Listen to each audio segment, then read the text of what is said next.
Alors, bienvenue à une nouvelle formation. Cette fois-ci, pour cette formation, on débute en s'initiant à comprendre un nouveau modèle en vue de renforcer les forteresses. On a examiné différents modèles, la théologie de la chair, on a regardé le modèle en ce qui concerne le pardon.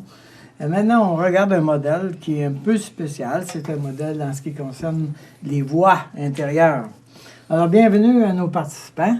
On est de nouveau réunis ensemble et vous demeurez fidèles et ça, c'est vraiment apprécié. Et si vous regardez dans votre plan de conquête, vous allez voir que nous sommes rendus maintenant à la stratégie numéro 3, la faculté rationnelle. C'est-à-dire qu'on s'en va dans les facultés, la pensée, l'émotion, le sentiment et le physique. Là, on s'en va dans la pensée. Et on va regarder comment est-ce que les forteresses qui sont liées avec la pensée peuvent être renversées. Alors, nous avons tous un discours intérieur. On se parle continuellement, n'est-ce pas? Depuis la chute, dès le commencement de la chute de l'histoire, il y a eu des voix que l'homme a entendues. Et la première voix qu'il a entendue, en dehors de la voix de Dieu, ça a été la voix du serpent. Alors, nous avons plusieurs voix. Et quelquefois, nous entendons penser.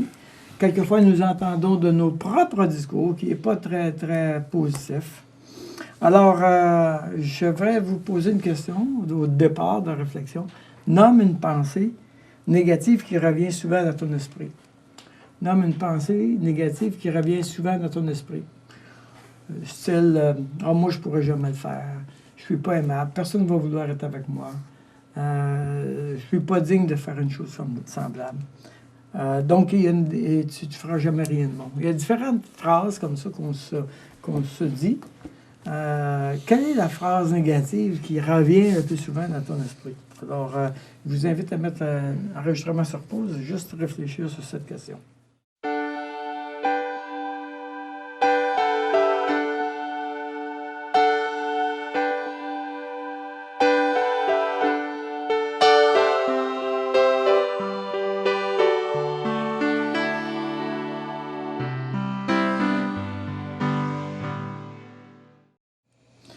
Alors, nous pensons constamment. Hein? Il y a des pensées positives, il y a des pensées négatives, mais on pense constamment. Dans notre esprit, il y a des phrases qui reviennent.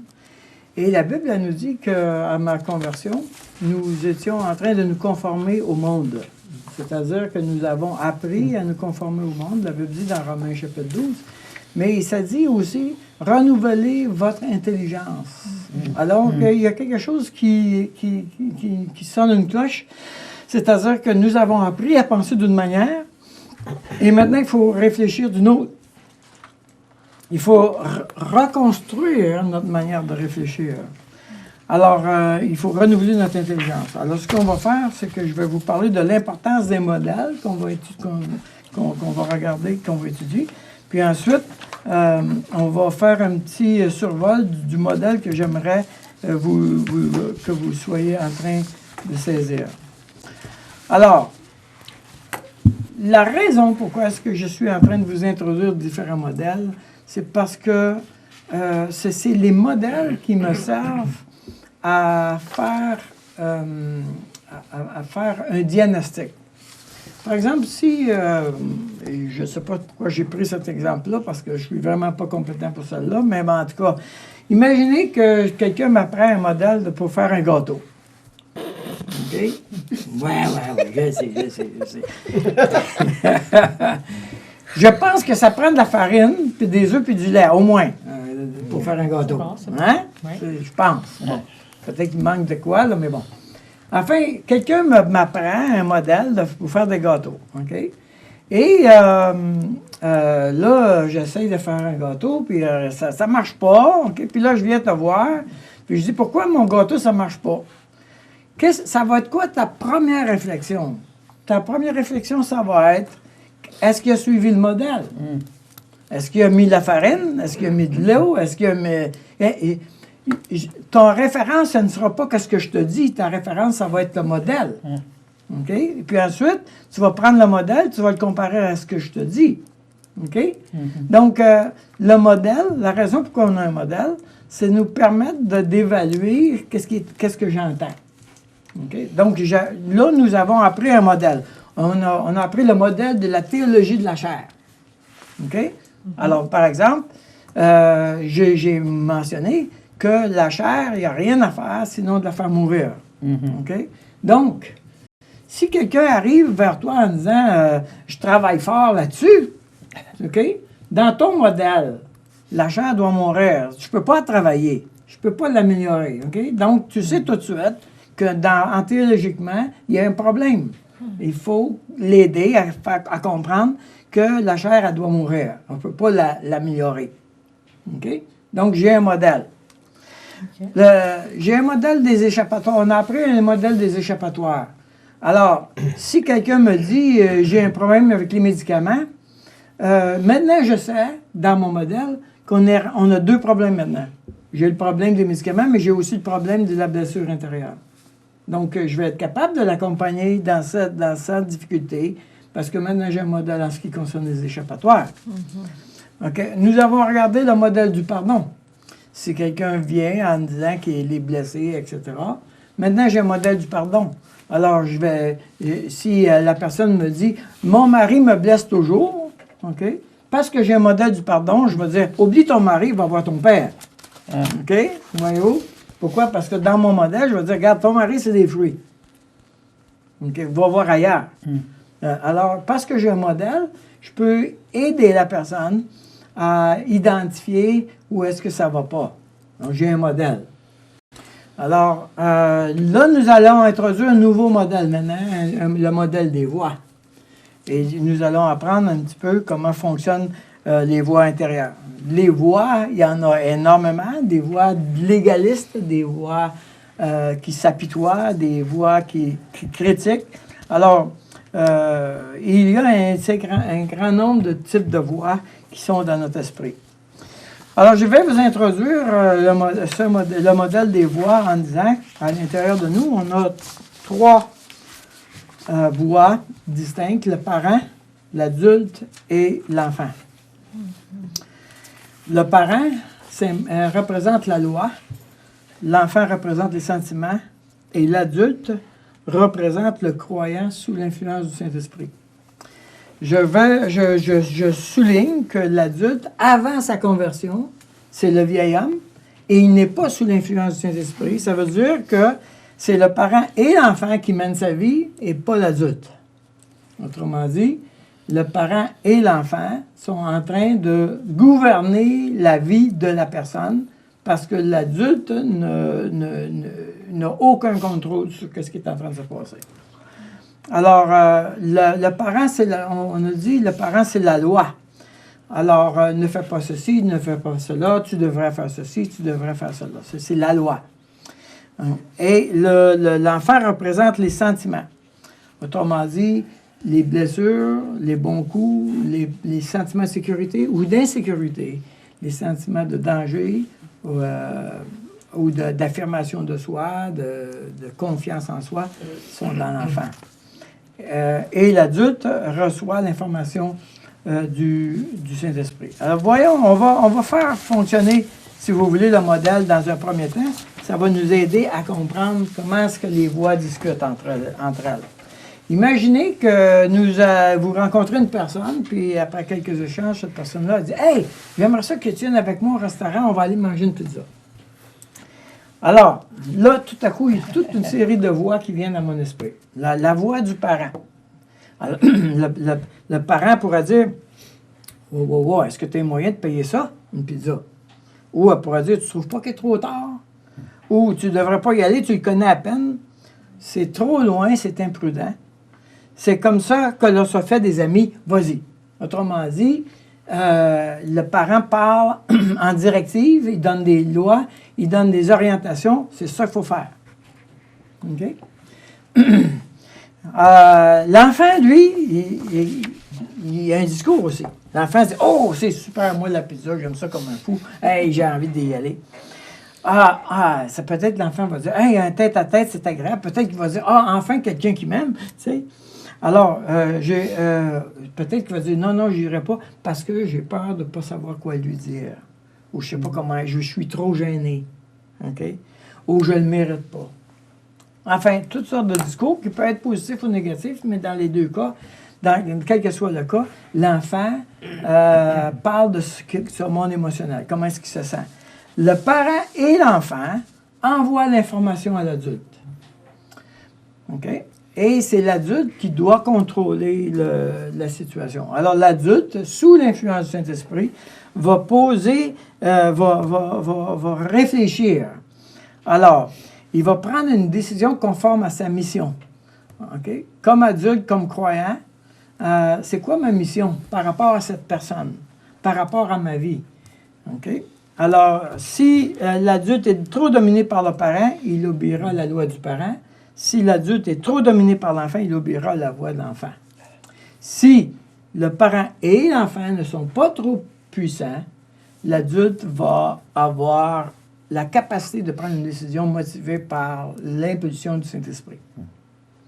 Alors, si le Saint-Esprit vous te communique que cette personne-là a besoin du salut, par exemple, probablement que l'adulte va dire « Oui, je pense que je vais aller prendre une pizza », mais l'intention, c'est vraiment de voir comment est-ce qu'elle peut être un témoignage pour l'Évangile. Voyez-vous? Comme ça. Enfin, il y a plusieurs raisons. Peut-être qu'elle va dire « Non, je ne peux pas y aller parce que ma mission, c'est ça, puis tu es en train de m'emmener dans une autre affaire. OK? Donc, ça, c'est le modèle où il y a ces trois voies-là, pour compliquer les affaires, peuvent avoir des contaminations. C'est-à-dire que le parent pourrait être coupé de la voix du parent, je ne l'entends pratiquement pas, et l'enfant contamine l'adulte. Quel genre de personne, c'est quand l'enfant contamine l'adulte et que le parent ne peut pas parler? On appelle ça des délinquants juvéniles. C'est-à-dire que c'est une personne qui est gouvernée par son monde émotionnel. Tu lui donnes 50$ à cette personne-là en lui disant « Regarde, tu as 50$ pour le mois », et puis 2 jours après, elle a fini. Elle a tout dépensé son affaire parce que le parent n'a pas dit « Ben là, tu n'es pas raisonnable. Hein. » Le parent n'a pas expliqué, contrôler les affaires, et l'adulte n'avait pas de mot à dire. Donc, l'enfant a pris le contrôle de l'affaire au complet. Puis, la personne va te dire, c'est plus fort que moi, je ne sais pas pourquoi, je n'ai pas de contrôle là-dessus. Elle va dire ça. Pourquoi? Parce que l'enfant a pris le contrôle émotionnel au complet. Là, maintenant, c'est le parent qui contamine l'adulte et l'enfant est déconnecté de la situation. Généralement, les employeurs aiment beaucoup celui-là. Pourquoi? Parce que c'est une personne qui est orientée vers le devoir. Et c'est une personne très loyale et tu vas lui demander n'importe quoi, elle va le faire. Mais dans sa vie personnelle, évidemment, elle est dominée par la loi et le devoir. Donc, évidemment, c'est risqué pour sa vie. Enfin, il y a un troisième modèle, il y en a beaucoup plus que ça.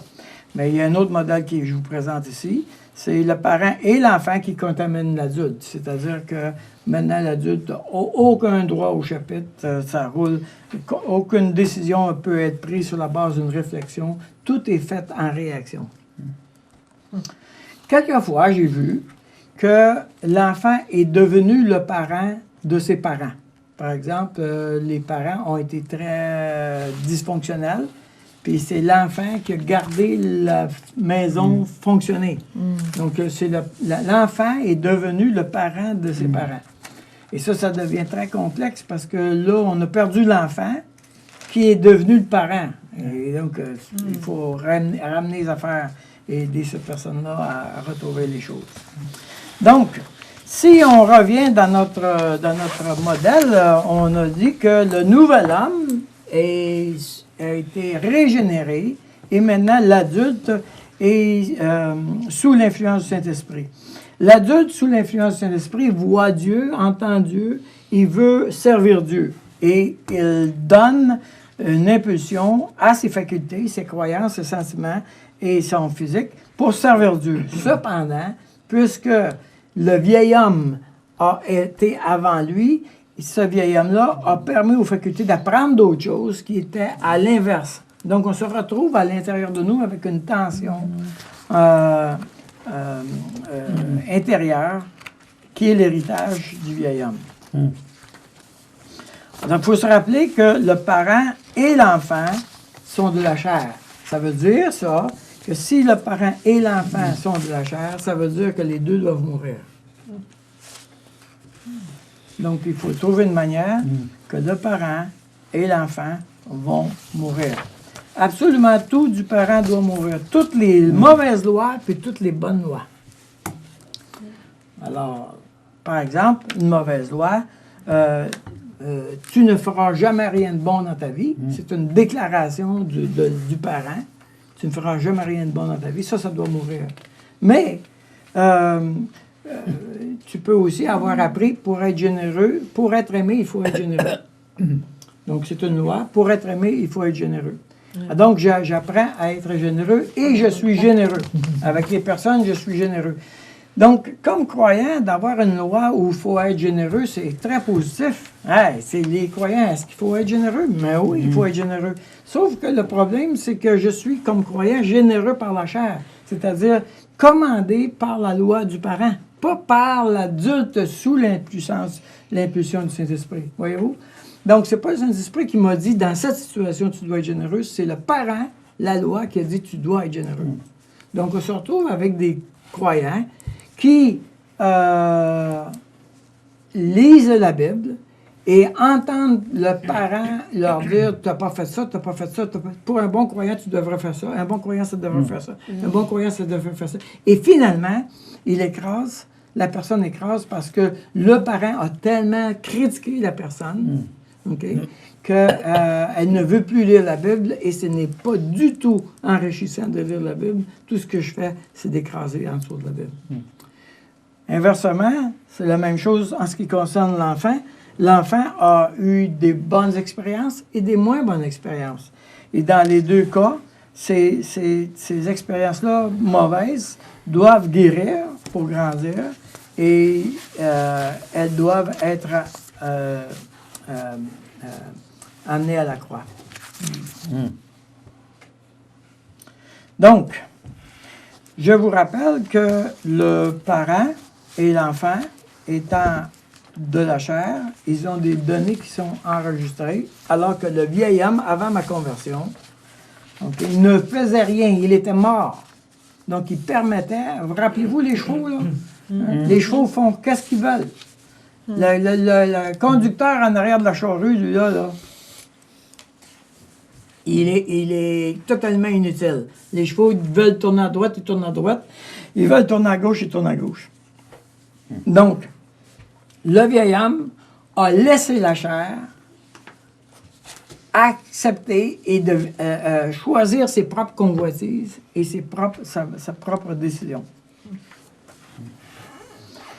Donc, évidemment, la victoire va être possible si je suis en train d'être capable d'identifier les voies et je dois savoir que le nouvel homme maintenant, qui est en moi, est un bébé. C'est un adulte, on dit toujours c'est la voix de l'adulte, mais c'est un adulte bébé. Okay? Il est tout petit, c'est pour ça que j'ai mis le cercle petit. La raison, c'est parce qu'il est bébé. Il vient de commencer. Alors que le parent et l'enfant semblent tellement forts, tellement contrôlants, comme les deux gros chevaux en avant. Le conducteur en arrière apparaît tellement petit et impuissant qu'il a vraiment le sentiment qu'il n'aura jamais la victoire sur ces péchés-là. Alors, si on regarde ce diagramme-là, on va voir que le parent et l'enfant sont au départ très grands et l'adulte petit. Mais au fur et à mesure que je fais mourir ce qui appartient aux parents et ce qui appartient à l'enfant, au fur et à mesure, les deux perdent de leur influence au point que l'adulte prend vraiment la pleine charge de ma personne sous l'influence du Saint-Esprit. Et là, on se retrouve avec un croyant qui est totalement sous la puissance du Saint-Esprit. Bon, ça va être quand on va être glorifié, là. Mais ça n'arrivera jamais de notre vivant qu'on soit pleinement comme ça, on s'entend. Mais c'est par là qu'on s'en va. On s'en va à la stature parfaite de Jésus-Christ. C'est ça qu'on s'en va. Alors Dieu, il dit dans Éphésiens, vous ne serez plus comme des enfants ballottés et emportés par tout vent de doctrine. Voyez-vous? Il veut nous amener à une position d'adulte où moi, aucune chose, aucune loi et aucun sentiment vont m'empêcher de prendre la décision que le Saint-Esprit m'invite à prendre pour le royaume. Ça, c'est formidable. Ça, c'est formidable. Je prends des décisions pour le royaume en pleine connaissance de cause et avec la pleine charge de ma vie. Je suis en contrôle de ma vie plutôt que d'être marionnette du parent ou de l'enfant. Quelle liberté! Quelle libération! Alors évidemment, en vous référant à la pensée négative que vous avez mentionnée au début, lequel vous parle le plus? Le parent ou l'enfant? Dans la pensée que tu as mentionnée au départ, la pensée négative, est-ce que c'était le parent qui parlait ou est-ce que c'était l'enfant qui parlait? Alors, l'idée, c'est de commencer à identifier tranquillement ces voies-là. Alors, je vous invite à terminer, à arrêter la vidéo là et répondre à cette question et peut-être même échanger entre vous en ce qui concerne les voix. Qu'est-ce que vous entendez quand vous êtes en train de réfléchir et penser? Alors, à la prochaine.